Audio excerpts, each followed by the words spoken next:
इस तरह का थर्ड क्वेश्चन ये रहा आपके सामने।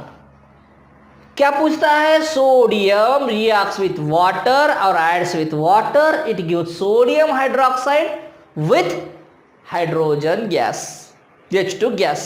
अब इसको लिखेंगे हम रिएक्शन के फॉर्म में।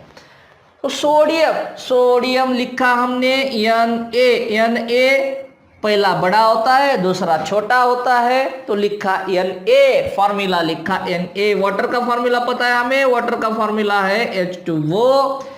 फिर sodium hydroxide, it gives sodium Na hydroxide, ion है वो H माइनस, तो लिखा हमने sodium hydroxide with evolution of what?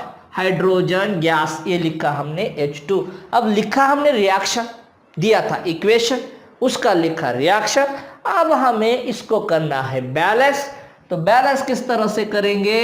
Balance करेंगे, लिखेंगे एलिमेंट, फिर लिखेंगे रिएक्टेंट, फिर लिखेंगे प्रोडक्ट। बैलेंस क्यों करेंगे? क्योंकि हमें फॉलो करना है, इस रिएक्शन को फॉलो करना है law of conservation of mass. Reactant का जितना मास उतना ही प्रोडक्ट का मास, मतलब रिएक्टेंट में जितने एटम्स उतने ही प्रोडक्ट में एटम्स। तो एलिमेंट लिखेंगे, फिर रिएक्टेंट में कितने हैं वो काउंट करेंगे, फिर प्रोडक्ट में कितने हैं वो काउंट करेंगे। तो एलिमेंट सोडियम लिखा यहाँ पे सोडियम, दूसरा एलिमेंट कौन सा है? हाइड्रोजन है, तीसरा एलिमेंट कौन सा है? ऑक्सीजन है। तो तीनों के तीनों एलिमेंट हमने यहाँ पे लिख दिए।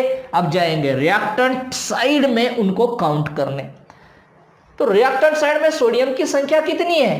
कोई कोएफिशिएंट नहीं, मतलब 1। हाइड्रोजन की संख्या कितनी है? हाइड्रोजन की संख्या है 2। ऑक्सीजन की संख्या कितनी है? ऑक्सीजन की संख्या है 1। अब चलेंगे प्रोडक्ट साइड की तरफ। तो प्रोडक्ट साइड में सोडियम की संख्या कितनी? 1। ऑक्सीजन की संख्या कितनी? 1। और हाइड्रोजन की संख्या कितनी? अब हाइड्रोजन यहां पर भी है और यहां पर भी है, दोनों तरफ हाइड्रोजन है, मतलब इस कंपाउंड में भी हाइड्रोजन है, इस कंपाउंड में भी हाइड्रोजन है, तो दोनों हाइड्रोजन काउंट करने पड़ेंगे। तो कितने हैं? 1 + 2। टोटल हाइड्रोजन की संख्या कितनी? टोटल हाइड्रोजन की संख्या है 3। चलो, तो हम इसको बैलेंस करेंगे। अब यहाँ पे हाइड्रोजन की संख्या है 3, बड़ी संख्या है, उसको टारगेट करेंगे। तो यहाँ पे हाइड्रोजन की संख्या है 3, यहाँ पे हाइड्रोजन की संख्या है 2। तो क्या करेंगे?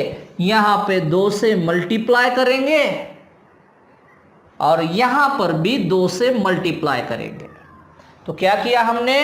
इसको 2 से मल्टीप्लाई किया, और ये जो एक वाला हाइड्रोजन था ना, एक था जिस मॉलिक्यूल में एक हाइड्रोजन था, उसको 2 से मल्टीप्लाई किया हमने। तो ये 2 हाइड्रोजन प्रोडक्ट साइड में, ये 2 हाइड्रोजन और ये 2 हाइड्रोजन बन गए 4।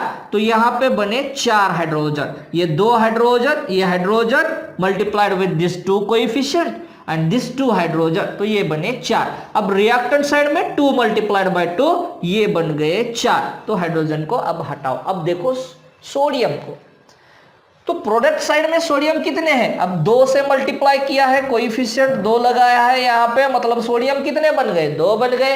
अब यहाँ पे रिएक्टेंट साइड में काउंट करो सोडियम को, कितने हैं? 1 ही है।